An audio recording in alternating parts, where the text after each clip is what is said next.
sí, la respuesta es que todo esto, incluso de vivir, se debe hacer mediante el amor, y a mí eso como que no me cabe completamente en la cabeza, como que no lo entiendo. El problema no es la respuesta que estamos leyendo, el problema es nuestra concepción del amor.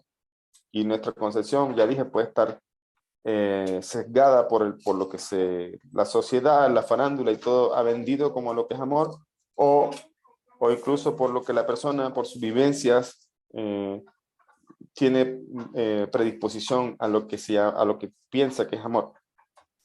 Entonces la pregunta aquí, o más bien el punto interesante es que la persona, si algo dentro de sí mismo como que no lo comprende, como que incluso puede llegar a decir internamente como que no estoy muy de acuerdo, y estamos hablando de hablar de Torah, uno puede estar en desacuerdo con la opinión de alguien, pero cuando estamos hablando de Torah, si yo aparentemente hay algo que no me llegó, que no comprendo, o que siento un desacuerdo, entonces eso pasa porque hay que resolver un asunto y es bueno, hay que prestarle atención a eso y hay que tomarse el tiempo de, entonces, profundizar un poco para poder comprender, para que yo sienta entonces ahora comodidad al recibir una enseñanza. Es un tip, digamos, de maestro. Cuando están dando una clase, estamos dando una clase, de pronto hay una persona que insiste con un tema y pregunta sobre lo mismo, hay otras personas que de pronto se tienden a molestar porque dice, pero deja avanzar la clase, aunque depende del tipo de clase también. Si un tipo de clase mesa redonda o charla que estamos haciendo, esa persona vuelve y pregunta o hace preguntas respecto a ese tema que se habló, no porque sea tonta, no porque no lo pueda entender, es porque algo dentro de sí mismo no le permite, no le llega todavía, y un buen maestro se fija en eso. Y no le dice, no preguntes más. Un buen maestro no va a decir eso. Un buen maestro dice, esta persona, los demás están tranquilos, porque los demás, ellos entendieron, comprendieron, no hay problema con ellos. Pero esta persona no es que sea tonta, no es que sea menos inteligente, pero algo no le encaja, y por eso pregunta y pregunta.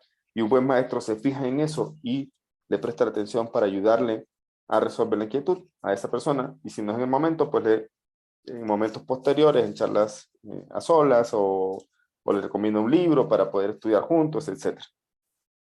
Pero eso es sensibilidad. Entonces dice aquí que en el peor de los casos, una educación, y para los que llegaron ahorita, que se conectaron después, decía que no nos metamos en la mente cuando hablamos de educar de lo que yo voy a educar a mis hijos o a mis alumnos, sino también cómo yo aprendo también para educarme yo, porque la educación en nosotros nunca termina tampoco. Entonces, en el peor de los casos, una educación sin amor es destructiva, o en el mejor de los casos es incompleta. Y amor significa sensibilidad, no hacia nuestras ideas y nuestras normas, sino hacia las de nuestros alumnos, y la más importante, hacia Dios. ¿Ves? Es sensibilidad. Alumnos, sensibilidad con el Hijo. Sensibilidad con el Hijo. O sea, eso es también importantísimo. Porque a veces el niño puede que le está pidiendo algo, pero no lo hace con mala intención, lo hace como niño. Y si es necesario enseñarle en el momento que no debe pedir esas cosas, o que ya es suficiente que pida, hay que buscar la manera con sensibilidad, decir, bajarnos un poco, recordar a veces cuando éramos niños y entenderlo, y cuando llega uno a ese entendimiento, dentro de lo que puede, obviamente, porque es imposible ponerse completamente como dicen por aquí, en los zapatos de la otra persona, pero por lo menos sensibilizarnos nos ayuda a entender el conflicto o el deseo de la otra persona, y nos puede ayudar incluso a saber dirigirlo, a saber incluso decirle, no, eso no se puede ahorita, pero se va a hacer, ese amor se despierta, esa sensibilidad se va a hacer de una manera correcta. Por eso ese amor, aunque debemos tener amor propio, esta sensibilidad no solamente es hacia nuestras ideas y nuestras normas, es decir, yo quiero que sea así y entonces así vamos a hacerlo, ¿no? Sensibilizarse con el otro, sino también esa sensibilidad debe ser hacia nuestros alumnos, y más importante aún, hacia Dios, porque esto es como una cadena.